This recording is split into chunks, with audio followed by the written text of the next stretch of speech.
Mais uma vez, pessoal, muito bom dia a todos. É muito bom estarmos juntos e estamos em uma série de mensagens chamada Deleitando-se em Deus. Essa série demorada, né? Talvez algumas pessoas devam estar se perguntando quando essa série vai acabar. Essa é a penúltima mensagem. No próximo domingo a gente encerra e teremos, então, mais novidades, ok?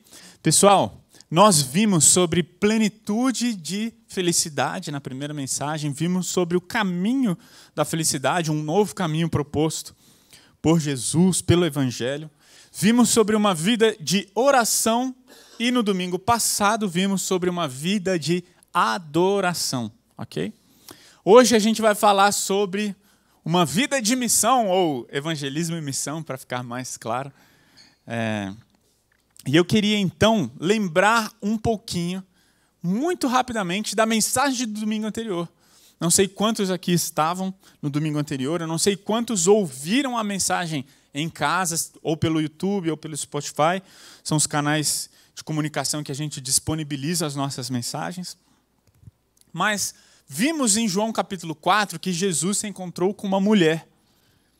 Uma mulher, e esse encontro de Jesus com aquela mulher foi uma quebra de paradigmas enorme, mas a gente, como estávamos falando sobre adoração, a gente viu a parte mais específica, onde Jesus fala para aquela mulher o que é a adoração. Né? As pessoas falam muito, as igrejas falam muito sobre essa palavra e às vezes associam adoração apenas a um momento de cânticos num culto público. Entretanto, vimos que a adoração abrange muito mais do que um momento de cânticos. E vimos no diálogo de Jesus com aquela mulher duas coisas que eu considero essenciais. Primeiro, Jesus fala para ela, isso domingo passado, vimos no versículo 22, vocês, samaritanos, sabem muito pouco a respeito daquele que adoram. Jesus estava falando, vocês não conhecem a quem vocês adoram. Em outras palavras, Jesus estava falando, é essencial, quando o assunto é adoração, é necessário, é fundamental começarmos por quem? Porque ela fez uma pergunta para Jesus, onde nós devemos adorar? E Jesus falou, não importa onde, está chegando o tempo que não importa onde. Já chegou, Jesus falou para ela, mas o mais importante não é onde, já que agora não importa se você está no seu quarto, numa igreja, não importa se você está no seu trabalho. Agora a questão é quem? E ele estava falando para ela, vocês, samaritanos, vocês não conhecem quem vocês adoram. Então, em primeiro lugar, a adoração, para uma adoração ela ser genuína, nós precisamos saber a quem adoramos, quem é o objeto da nossa adoração. E vimos que o objeto da nossa adoração é o próprio Deus por meio de Cristo Jesus. E vimos também no versículo 23 o como. Então era isso que Jesus estava falando. Quem devemos adorar e como ele fala. Está chegando a hora, e de fato já chegou, em que os verdadeiros adoradores adorarão o Pai em espírito e em verdade. É dessa maneira, é a forma de adorar em espírito e em verdade. Vimos na mensagem anterior, no domingo passado, vimos o que significa adorar dessa forma, o que significa adorar em espírito e em verdade. Né? E é muito interessante, porque C.S. Lewis ele disse, penso que precisamos louvar aquilo que gostamos, porque o louvor não se limita apenas a expressar. Então, o nosso louvor e adoração vai além de expressarmos algo a Deus. Deus, eu te amo. É mais do que isso. Mas também o completa. Ele fala, nosso deleite não é completo até ser expresso. Em outras palavras, o que Lewis estava falando era que não adianta você sentir amor por Deus se você não expressa. A expressão completa aquilo que está dentro de você. Imagina, né? Aliás, isso é muito comum em garotos menores, né? Não sei quantos aqui eram pequenos e tinha a sua paixãozinha quando você tinha ali, quando você era menor de idade, ou um pré-adolescente, até uma criança. Acreditem se quiser, com 6 anos de idade, eu amava uma menina. Nossa, né? E talvez vocês riam, mas eu sei até hoje a data do aniversário, o nome completo e até o número do telefone. mas não preciso contar para ninguém, vai que ela ouve aqui, né? E eu lembro que com 6 anos de idade eu gostava muito de uma menina, eu era apaixonado por uma menina. E isso foi durante muitos anos, até o dia em que eu tomei coragem e falei: eu gosto de você. Nossa, mano, já pensou? Fogos explodiram, luzes se acenderam. Mas a questão é, pouco importa eu ter aquele sentimento se aquilo de alguma forma não é expresso. Ou seja, o que Lewis está falando aqui é que a nossa adoração, ela completa. Mais do que expressar, ela completa a nossa adoração. E sabe o que é interessante? Antes de entrarmos no assunto sobre missão, a gente vai continuar hoje, o texto de hoje é a continuação do diálogo de Jesus com a mulher samaritana.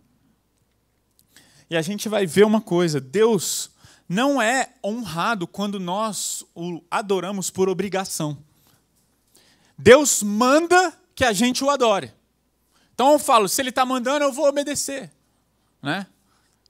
Sabe quando você fala para sua filha, ó, é para você obedecer o tio da sala. Você tem que obedecer o tio da sala. E ela não quer obedecer o tio da sala. Se você não obedecer, você está encrencado. Ah, então tá, vou obedecer. Lá no fundo, ela não quer obedecer. Ela não quer, mas ela se sente obrigada àquilo. E tem muitos cristãos que não têm prazer em adorar e obedecer a Deus. Tipo, é sempre uma obrigação. Olha, você precisa conhecer mais de Deus. Ah, tá bom. Vamos lá. Tem que fazer o quê? Colocar meu despertador? Acordar mais cedo? Fazer devocional à noite? Não existe prazer. E Deus, Ele não é honrado quando isso acontece. Por isso, não devemos louvar a Deus com medo de buscar prazer, não. Porque a gente vê muitas igrejas falando apenas sobre o culto racional. Não, se devemos fazer, devemos entender aquilo e realizar. Não, muito mais do que isso. Deus, como já falamos no domingo anterior, Deus quer nossas afeições. A busca pelo prazer está intrínseca no significado da verdadeira adoração. Devemos buscar a Deus de forma prazerosa, devemos sim adorar a Deus com os nossos sentimentos. Devemos buscar a Deus como a corça anseia, deseja as fontes das águas. Devemos vir aqui no culto e falar: Deus, eu te desejo mais do que tudo, e se eu não te desejar mais do que tudo, muda as minhas afeições, como a Bibi falou aqui na oração antes de cantar. Deus corrige as minhas afeições, Deus reordena os meus sentimentos. Porque nós estamos aqui para elevar e exaltar, adorar o nome de Jesus. E como que isso acontece? Quando a gente deseja Deus mais do que tudo. Uma coisa está diretamente ligada com a outra, não são coisas diferentes. Uma coisa não anula a outra, como muitas igrejas às vezes ensinam. Eu quero falar, antes de irmos então para deleitar-se em Deus através do cumprimento da missão, eu queria mostrar 3 implicações da verdadeira adoração.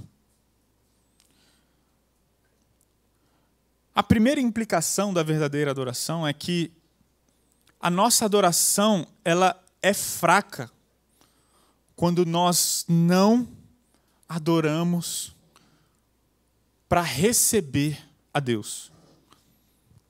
Isso mesmo, né?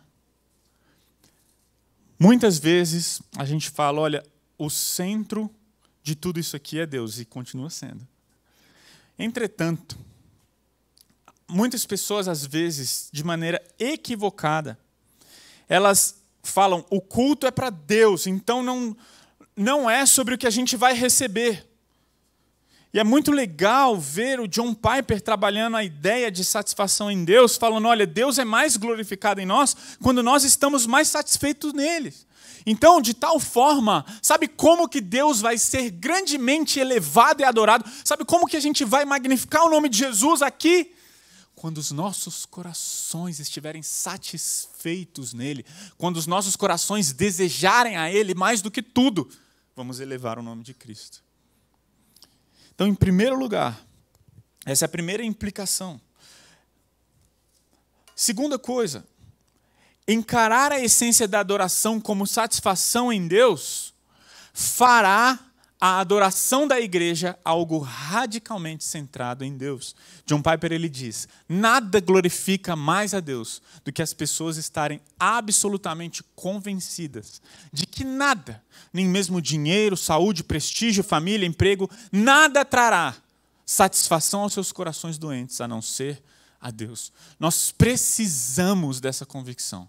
Nós precisamos renovar, lembrar, produzir essa convicção. Nós precisamos vir aqui todos os domingos, nos nossos encontros nas casas. Nós precisamos nos lembrar quando a gente for tomar um café, um açaí com um amigo. Nós precisamos sempre nos lembrar do quê? Que nós só teremos o nosso coração satisfeito se tivermos a Deus. Então, na prática, imagine alguém que está desejando alguma coisa e vem compartilhar um problema. Eu estou com um problema. Qual é o seu problema? Estou com um problema de relacionamento. Estou com um problema sério de relacionamento familiar. É mesmo que você está com um problema de relacionamento familiar? Sim. E você, claro, deve ouvir aquela pessoa. Você deve ter empatia, você deve amar, você deve abraçar, você deve escutar, você deve, de alguma forma, fazer o que for necessário e estiver ao seu alcance para auxiliar aquela pessoa, mas nunca deixe de lembrá-la de uma coisa: que o seu desejo por Deus seja maior do que o desejo de resolver o seu problema familiar. Que a sua busca maior na sua vida seja ter o seu prazer em Deus de tal forma que você é tão grandemente saciado por Deus, que ainda que o seu problema familiar não seja resolvido, você é feliz, porque você tem o maior tesouro dessa terra.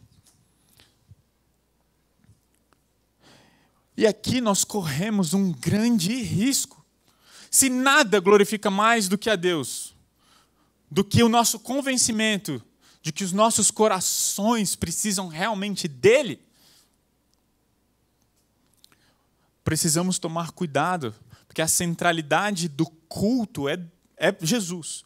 Jesus é o centro desse culto, a razão disso tudo que está acontecendo hoje, a razão de pessoas virem mais cedo, ensaiarem músicas, trazerem café, a razão de pessoas orarem, convidarem amigos, é Deus, claro, é tudo para a glória de Deus. O que não podemos esquecer é que não é sobre o quanto nós oferecemos.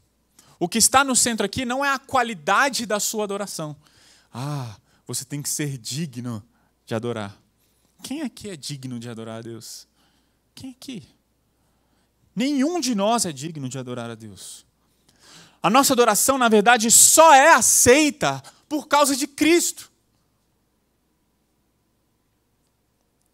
Diante dessa compreensão, sabe como que a gente vai fazer de Deus o centro do que está acontecendo aqui? Quando a gente estiver convicto que é tudo sobre Ele. Não é nada sobre nós. Não é nada sobre o que podemos entregar. Não é sobre a qualidade do que oferecemos. Nem o quanto oferecemos. Mas é sobre Cristo Jesus. Estamos dessa forma colocando Deus no centro. Terceira implicação da verdadeira adoração é o anseio pelo prazer cristão, o anseio de colocarmos o nosso prazer em Deus, protege a verdadeira adoração e nos faz enxergar que o ato essencial da adoração é um fim em si mesmo. O que eu estou querendo dizer? Imagine que você ame o seu filho. Só que você não apenas ama o seu filho, você ama algumas coisas que o seu filho faz. Por exemplo, eu amo os abraços matinais das minhas filhas. Nossa, que delícia! Os abraços matinais das minhas filhas são maravilhosos. Então, o que eu faço? Eu amo a minha filha. E se ela, ai dela se não me der um abraço matinal. Espera aí. Isso não é amar com um fim em si mesmo na pessoa. Da mesma forma, tem pessoas que adoram a Deus lá no fundo com a expectativa de Deus trazer alguma coisa e dar alguma coisa a ela. Estou com problemas, mais uma vez, problemas de relacionamento no trabalho. Então eu adoro a Deus e lá no fundo você está assim, Deus, eu te adoro. Sabe para quê? Para você de alguma forma resolver o meu problema. Por isso precisamos corrigir isso. Imagina o marido que chega em casa e fala, esposa, eu te amo. E lá no fundo ele está, eu estou falando isso para ela cozinhar para mim daqui a pouco. Isso não é amor. Entende? Você não ama a pessoa, você ama o que ela vai dar. Da mesma forma, tem pessoas vindo à igreja, procurando igrejas para adorar a Deus, não, para receberem o que Deus pode dar. Essa não é a essência da verdadeira adoração, porque a adoração é um fim em si mesmo. Nós adoramos a Deus por quem Ele é. Se adorarmos a Deus por qualquer outra finalidade que não seja de colocar o nosso prazer em Deus, nós adoramos a Deus com a finalidade errada. Por isso, você quer colocar uma finalidade certa, é sobre quem Deus é. Você quer colocar de forma prática, ore pedindo, Deus, mude as minhas afeições pelo Senhor. Me faça te amar mais do que todas as coisas. O nosso momento juntos de adoração, o seu momento em casa de adoração, seu momento a sós com Deus, ele deve ser constantemente permeado por um único pedido. Uma coisa te peço, Senhor. Quero habitar na tua casa para sempre. O que isso significa? Eu quero estar na tua presença. Eu quero me deleitar na tua presença. Eu quero o Senhor mais do que tudo. Ainda que o Senhor não me dê nada, eu tenho o Senhor. Dessa forma, vamos então reordenando as nossas afeições que foram manchadas pelo pecado. Agora, aqui vem. Se a adoração é uma finalidade em si mesmo, é claro que quando você adora a Deus genuinamente, pela finalidade certa, por quem Ele é, colocando suas afeições e seu prazer nele, algumas coisas acontecem, que é o que nós veremos aqui agora, que é o foco da mensagem de hoje. O que acontece quando a gente adora a Deus genuinamente, com todo o nosso coração? Acontece algo que é descrito lá em João capítulo 4. Nós vimos no domingo passado o diálogo de Jesus com a mulher samaritana, certo? E qual era o contexto? Tinha uma mulher, ela foi num poço pegar água. E Jesus, ele fala para aquela mulher algo que é precioso. O que Jesus fala para aquela mulher? Jesus fala assim, mulher, se ao menos você soubesse que presente Deus tem para você e com quem você está falando. Mulher, se você soubesse quem eu sou, você me pediria e eu lhe daria água viva. Você ia me pedir água, não eu pediria água a você. E olha o que ele continua, Jesus ele ainda fala, olha, quem bebe desta água que você está tirando aí do poço, vai ter sede outra vez. Mas quem bebe da água que eu dou, nunca mais terá sede. Essa água se torna uma fonte que brota dentro dele e lhe dá a vida eterna. Jesus fala isso para aquela mulher. Aí eu te pergunto uma coisa. Você acredita nisso? Você acredita nisso que Jesus está falando? Você acredita que Jesus é o único que pode realmente saciar o seu interior? Eu não sei quantas pessoas vieram aqui hoje, não sei quantas pessoas entraram aqui nesse auditório desse hotel, não sei quantas pessoas vieram aqui com a expectativa de buscar a Deus, entender alguma coisa de Deus, para que Ele te dê alguma coisa. Se você veio dessa forma, você não entendeu isso aqui. Só existe uma pessoa que pode realmente saciar a nossa fome e a nossa sede. Pode pensar em todos os seus problemas. Pense em todos eles. Pense em todos os seus pecados. Pense em todos os seus erros. Pense em todas as suas necessidades. Existem necessidades aqui, não apenas erros cometidos. Pense em tudo. Todos os buracos, todos os vazios, todas as tristezas. Pense em tudo. Isso aqui responderia todos os anseios. Essa seria a resposta para todas as pessoas. E eu não sei se todos aqui entenderam isso. Pense em alguém com depressão, isso aqui é a resposta. Pense em alguém com dificuldade de relacionamento, isso aqui é a resposta. Isso aqui é a resposta. Só que eu não sei, e aí eu entendo que tem 3 tipos de pessoas. Tem pessoas que leem isso aqui, 4 tipos. Leem isso aqui e não entendem. Elas não entenderam. Tudo bem, vai chegar. Eu oro para que uma hora você entenda o que Jesus está falando aqui. Jesus está falando, só eu posso saciar os seus desejos. Não adianta você comprar carro, não é promoção, não é status, não é o perdão de alguém que você está querendo. Só eu. É isso que ele está falando. Eu sou a água viva. E só eu posso matar a sua sede. Tem gente que não entende. Eu estou falando aqui, mas tem gente que não entende. Essa é a primeira pessoa. Tem a segunda pessoa. Tem gente que entende, mas não crê nisso. Fala, eu não acho. Tem gente que, entendeu? Tem gente que fala, eu entendi, mas eu não creio. Eu acho que o ser humano... E aí vai tentar, na ciência, entender. O homem é feito de necessidades físicas, emocionais, psicológicas, não sei o quê. E aí lê isso aqui e fala, isso aí é legal, mas eu não creio. Tem a terceira pessoa que crê nisso, mas encara isso aqui como uma realidade distante, uma realidade muito teórica. Cara, eu creio, mas na prática mesmo. Tem gente que é assim. Na prática, não é bem assim, mas é 100%. É muito engraçado, né? E aí tem a quarta pessoa. Tem a quarta pessoa que crê nisso e persegue isso aqui. Ela pode estar distante, ou ela pode estar muito próxima de ser. Elas têm o seu coração. Tem pessoas que estão muito saciadas em Deus. Tem outras que estão distantes, mas elas falam: eu preciso disso. Eu concordo 100%, eu concordo na teoria, eu concordo na prática, e eu quero isso. Eu tenho lá minhas limitações, minhas dificuldades, mas eu quero isso. E por que eu estou fazendo essa pergunta? Porque o mundo está clamando por Jesus.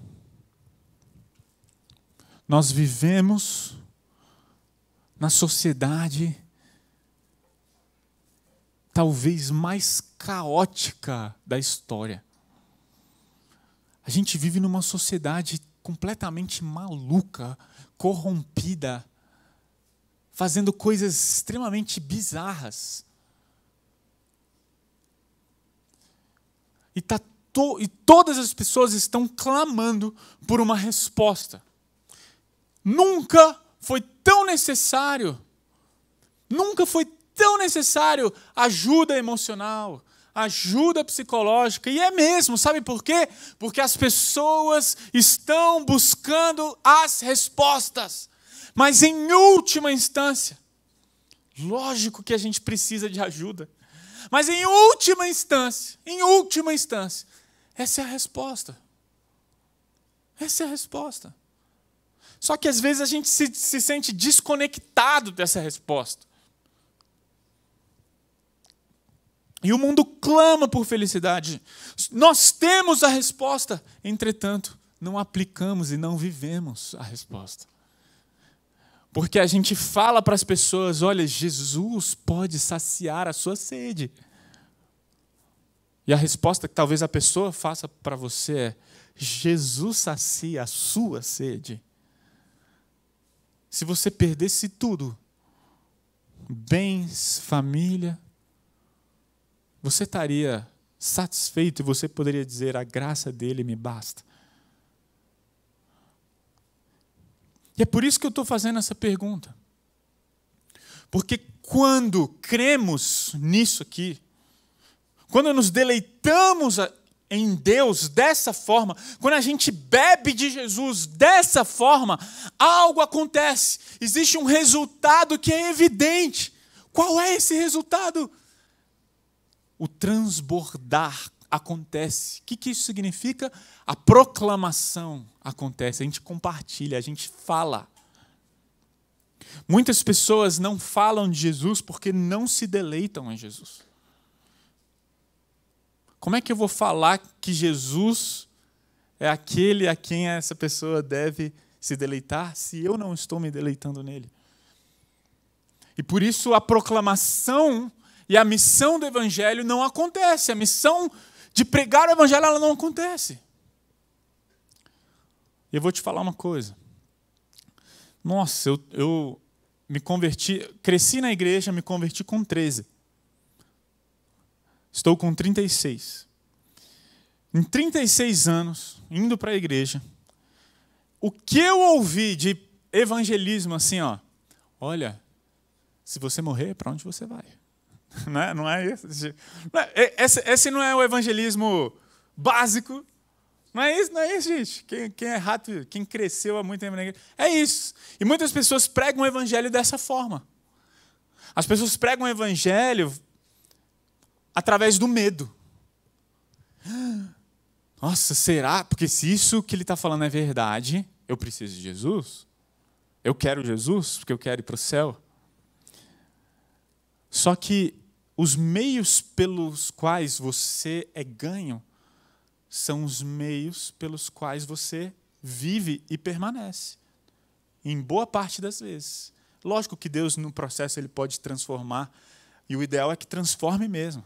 Eu louvo a Deus porque muitas pessoas elas vêm para Cristo por causa do medo. E no meio do processo ela entende, peraí, Deus não quer só me livrar do inferno. Ele quer me dar deleite nele. Glória a Deus por esse processo. Mas o que precisa ficar claro entre nós aqui, sabe o que precisa ficar claro? É que a gente tem que comunicar Jesus, proclamar Jesus. Não é pelo medo do inferno. A gente tem que falar de Jesus porque as pessoas estão com sede. Vivemos num mundo que busca desenfreadamente o prazer e a felicidade. E nós temos a resposta.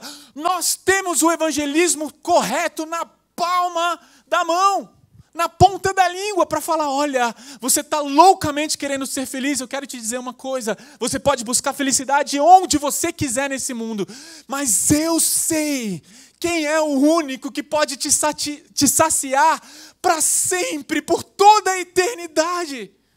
Mas a gente evangeliza como? Se você morrer, você sabe para onde você vai?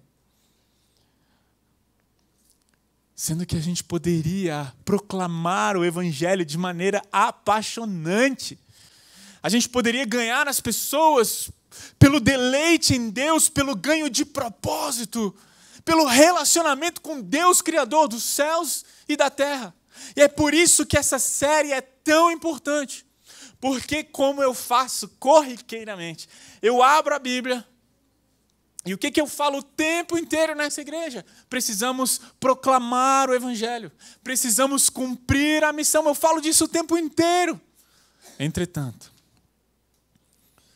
essa série ela é tão importante, porque nada pode ser mais convidativo do que a nossa adoração e o nosso prazer em Jesus. Nada proclama melhor o evangelho do que um cristão que ama, é apaixonado por Jesus. A vida dele proclama o evangelho. Como? Pela paixão dele.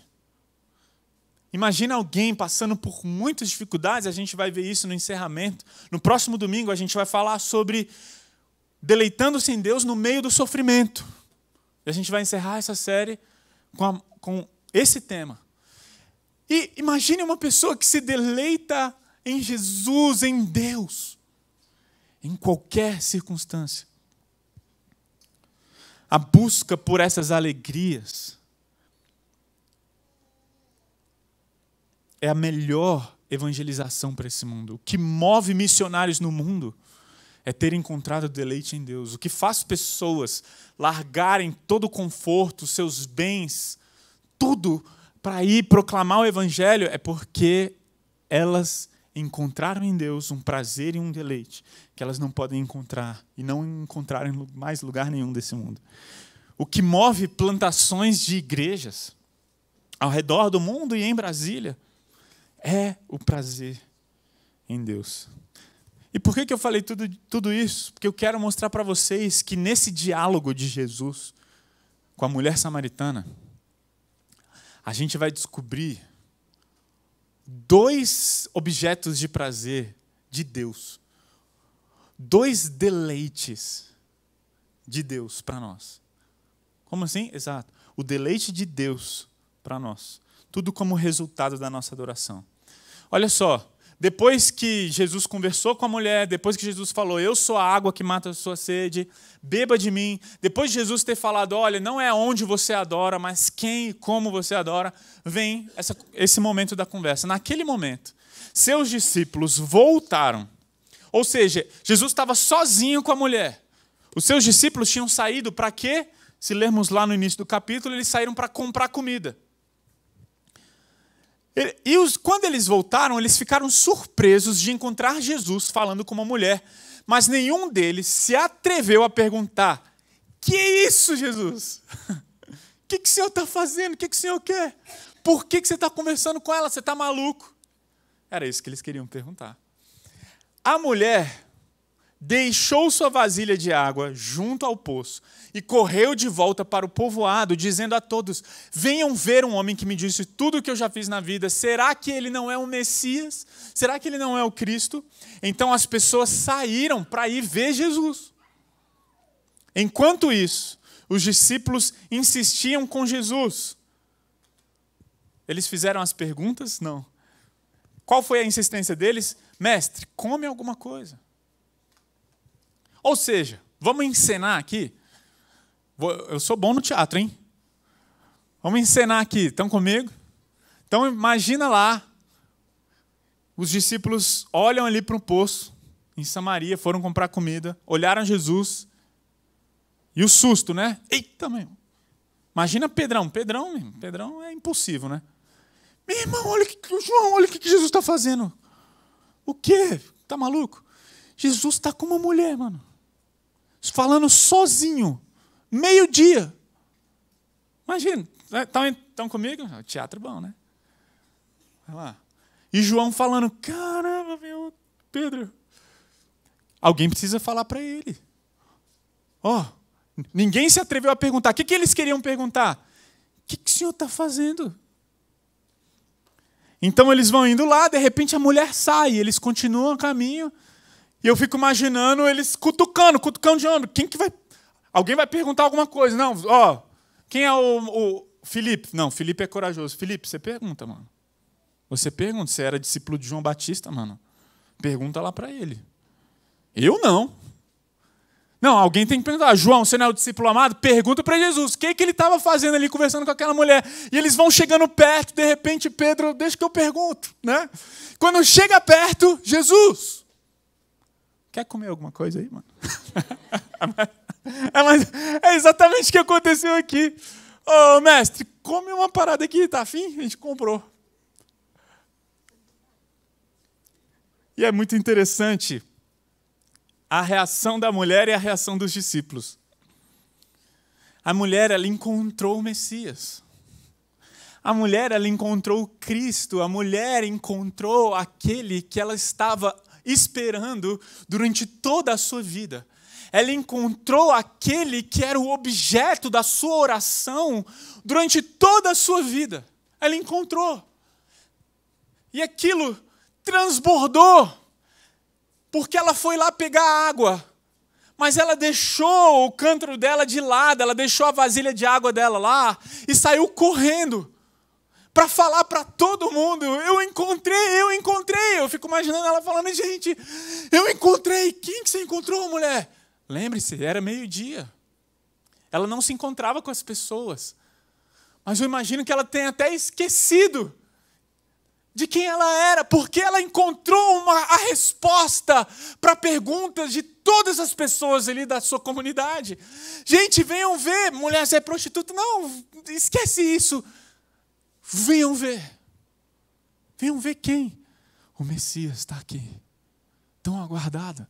E a reação da mulher é transbordar. Ela foi cheia, ela bebeu da água. E qual é a reação dos discípulos? Jesus, você está maluco, cara? Eles não enxergaram que aquela mulher também precisava de salvação. Que é exatamente o que acontece. Então, enquanto os discípulos insistiam com Jesus, Rabi, come alguma coisa, aí vem o versículo seguinte.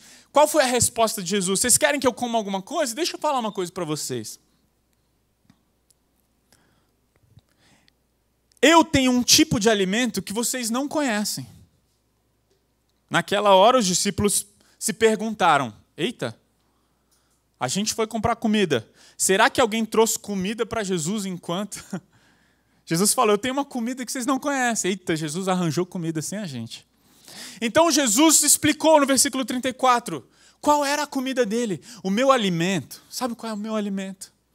O meu alimento consiste em fazer a vontade daquele que me enviou. O meu alimento consiste em terminar a obra daquele que me enviou. Vocês não costumam dizer, ainda faltam 4 meses para a colheita, mas eu lhes digo, despertem, olhem em volta. Os campos estão maduros para a colheita. Os que colhem já recebem salário, e os frutos que ajuntam são as pessoas que passam a ter a vida eterna. Que alegria espera tanto o que semeia como o que colhe. Pessoal, é verdade, a finalidade última da adoração é o nosso prazer em Deus, é o nosso deleite em Deus. Mas não tem como ter encontrado o seu deleite em Deus e você guardar isso apenas para você. No domingo passado, no final da mensagem, eu fiz a pergunta, como descobrir se um menininho tomou banho, se alguém tomou banho? Veja se ele está limpo. Da mesma forma, como descobrimos se estamos adorando a Deus genuinamente? A resposta, se o nosso deleite em Deus aumenta, se o nosso prazer em Deus aumenta. E agora eu vou acrescentar uma pergunta depois dessa.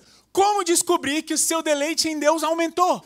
Como descobrir se você está realmente com o seu prazer em Deus e não nas coisas desse mundo? Como?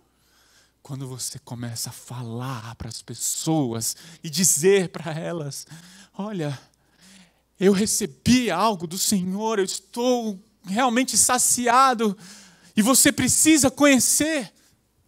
A proclamação, a evangelização, o cumprimento da missão é o transbordar da adoração a Deus. É o transbordar do deleitar-se em Deus, de colocar o seu prazer em Deus. Quando nos deleitamos em Deus, sabe por quê? Porque quando a gente se deleita em Deus, a gente descobre o que está no coração dele. E aí eu te pergunto, o que está no coração de Deus? 2 coisas. Jesus fala, meu alimento consiste em fazer a vontade daquele que me enviou. O que está no coração de Deus, em primeiro lugar, é cumprirmos a sua vontade. Dessa forma, colocamos o nosso coração em Deus. Dessa forma, colocamos o nosso deleite em Deus. Se você é uma pessoa que busca a vontade de Deus na sua vida, então você é uma pessoa que tem adorado a Deus. E de alguma forma, a adoração ao Senhor, o deleitar-se em Deus está transbordando. E sabe o que é interessante? Nesse diálogo de Jesus aqui com os discípulos, ele está falando sobre uma fome. Jesus, não é que ele quer fazer a vontade, não é que ele faz a vontade de Deus. Vocês perceberam isso? Eu tenho um alimento. Ele, porém, respondeu, olha, a minha fome, eu tenho fome de fazer a vontade dele. Você tem fome de quê? Lembra dessa propaganda? McDonald's? Você tem fome do quê? Você deseja mesmo? Você deseja o quê? Jesus, ele estava falando, olha, comer é importante. Os discípulos chegaram lá com a comida e falaram, alguém trouxe comida para Jesus. E a gente não viu. E Jesus estava exortando os discípulos. A única coisa que vocês viram aqui foi uma quebra de paradigma. Vocês ficaram escandalizados comigo conversando com a mulher. Sendo que vocês não conseguiram enxergar nela alguém que Deus queria alcançar. Vocês não enxergaram nela alguém que estava buscando felicidade. Ela estava colocando a sua expectativa de felicidade em casamentos. Ela foi casada 4 vezes, 5 vezes. E o marido que ela estava agora não era dela. Ela estava vivendo uma vida de adultério. Por quê? Porque ela estava tentando matar a sua sede dessa forma. Eles não enxergaram, eles não olharam para aquela mulher e falaram, ela precisa de Deus, ela precisa de resgate. Eles olharam com olhos de acusação, de julgamento, e Jesus olhou com olhos de alguém que amava e sabia que precisava ser alcançada. A fome de Jesus é fazer a vontade de Deus e completar a obra dele. Você tem fome do quê? Para pensar nas razões para as quais você acorda pela manhã. Você tem fome do quê? O que você deseja? O que você ora? As suas orações, elas estão norteadas pelo quê? Pelo seu trabalho, pelo seu emprego, pelo que você ganha, pelo seu sucesso, pelos seus relacionamentos. É sempre você. Ou em algum momento você vira e fala, Deus, eu quero acabar com as minhas vontades, que seja feita a tua vontade, não a minha. Você tem fome da vontade de Deus?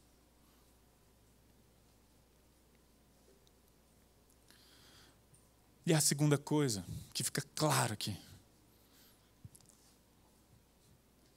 Primeiro, Deus quer que a gente tenha fome da sua vontade.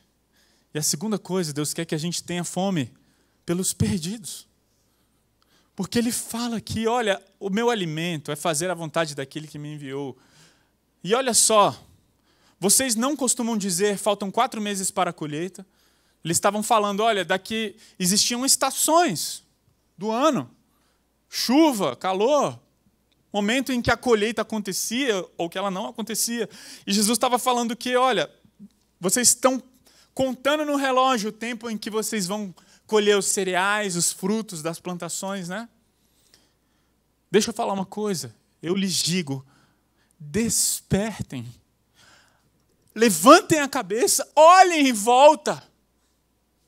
As pessoas estão morrendo, as pessoas estão carentes, as pessoas estão famintas de Deus. E tudo que nós pensamos e fazemos é pensar no nosso próprio conforto, é agir em prol das nossas próprias necessidades. Tadinho de nós, cadê Deus? Olha para mim. Que olha para mim? Olha para o lado.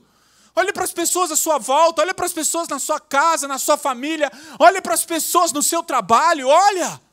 Elas estão famintas de Deus, elas não estão famintas de autoestima, elas não estão famintas de melhor reputação, mas elas estão achando que essa é a resposta para a sede delas. Não é isso que elas precisam de Jesus, porque só Ele pode dar uma água que vai jorrar para a vida eterna.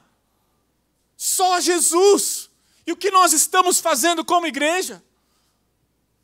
Pensando no nosso próximo deleite, no nosso próximo conforto. Sendo que Deus nos chama a olharmos para os lados, despertem, levantem a cabeça.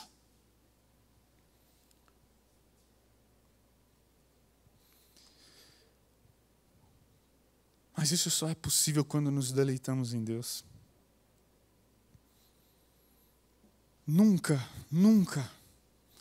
vamos transbordar para proclamar o Evangelho se nós mesmos não estamos colocando o nosso prazer nele, se ele não está matando a nossa sede.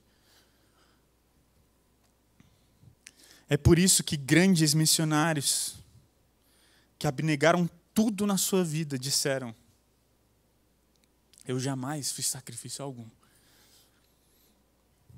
Teve um missionário chamado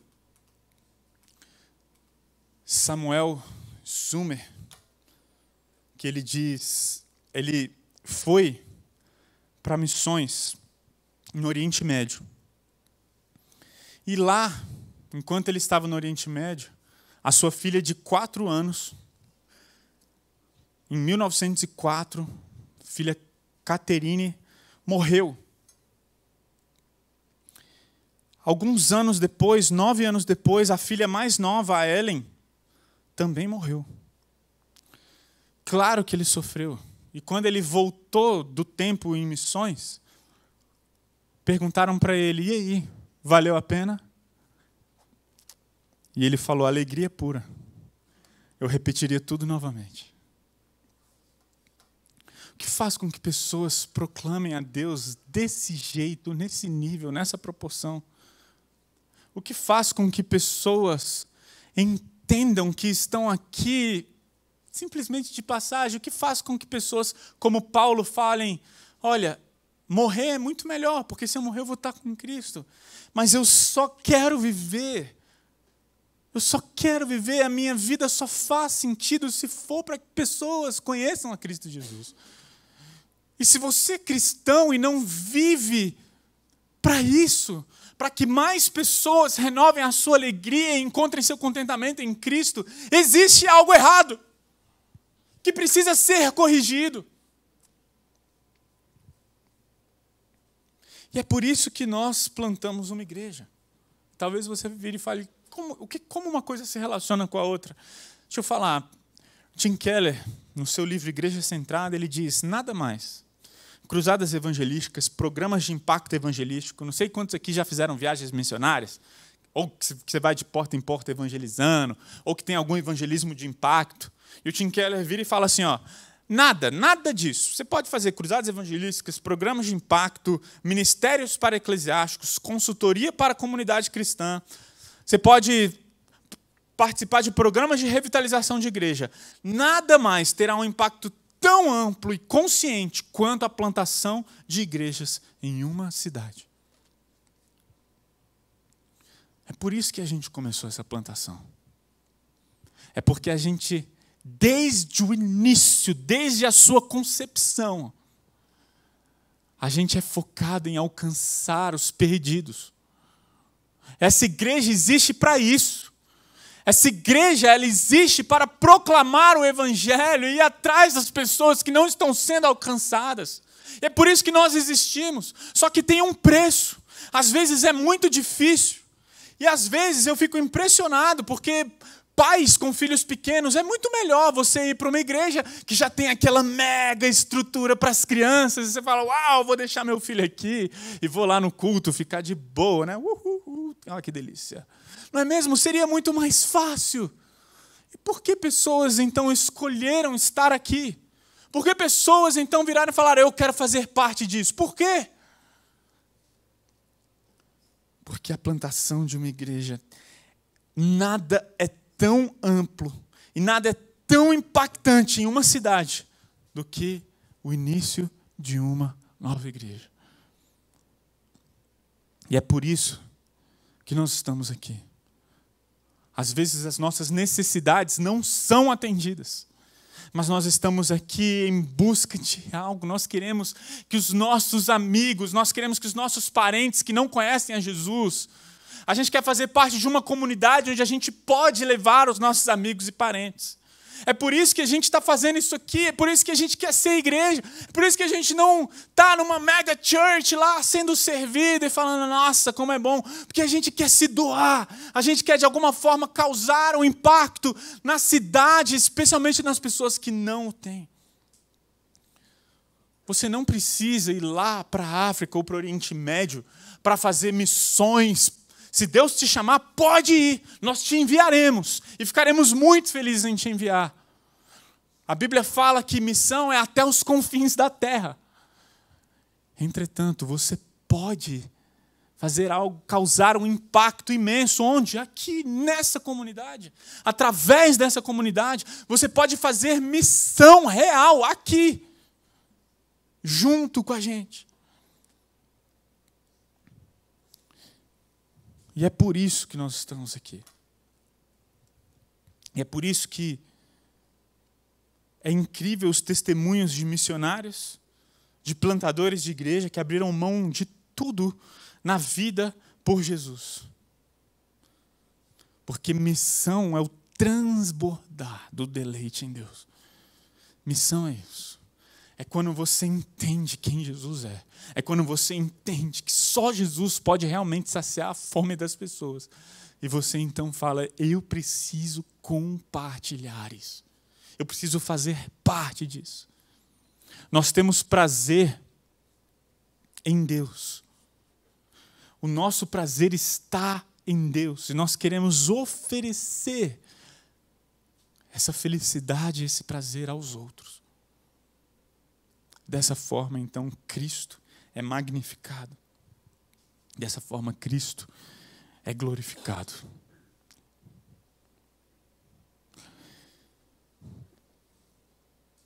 Eu queria, nesse momento, orar. Só que antes de orar, a gente vai cantar uma música. Enquanto a gente estiver cantando, adorando a Deus, quando a gente estiver diante da cruz, louvando a cruz de Jesus por nós, eu queria contar mais uma história de um missionário chamado Jim Elliot. Ele e 4 amigos foram pregar o evangelho no Equador. Americanos vieram lá da América do Norte para a América do Sul. E eles foram para uma tribo indígena que nunca tinha ouvido sobre o evangelho. E ele, Jim Elliot e os 4 amigos começaram a fazer os primeiros contatos com aquela tribo chamada Auca.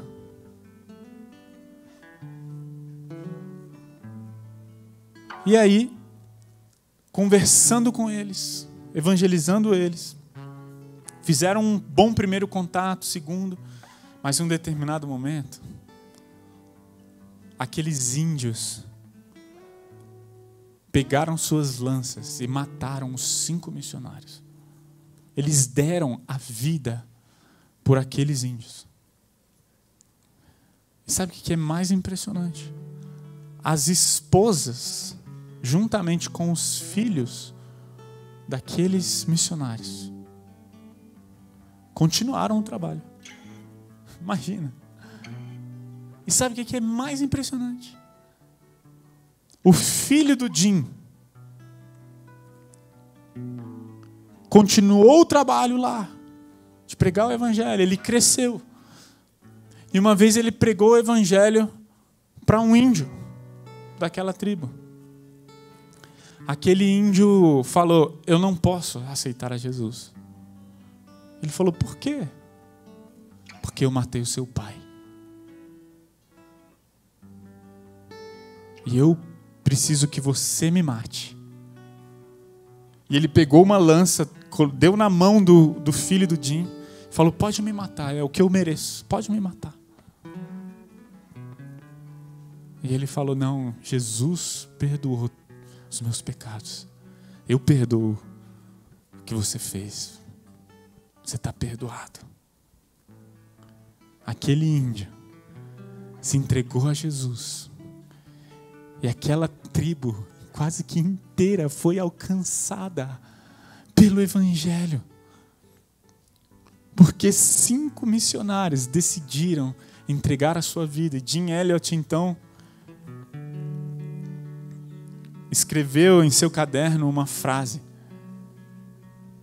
linda. Não é tolo aquele que dá o que não pode reter para ganhar aquilo que não pode perder. Não é tolo aquele que dá o que não pode reter para ganhar aquilo que não pode perder. Jim Elliot deu a vida dele porque ele sabia que a vida eterna o aguardava. Nós precisamos olhar para os lados. Nós precisamos olhar para as pessoas à nossa volta que não conhecem a Cristo. Nós precisamos pensar menos no nosso conforto. Isso mesmo. Nós precisamos sempre dar um passo a mais ao nosso desconforto, para pensar quem são as pessoas à minha volta que precisam de mim, precisam da minha atenção, precisam ser saciadas em Cristo. Dessa forma, então, perceberemos que estamos colocando o nosso prazer realmente em Deus, quando Ele transborda e a gente começa a comunicar Jesus.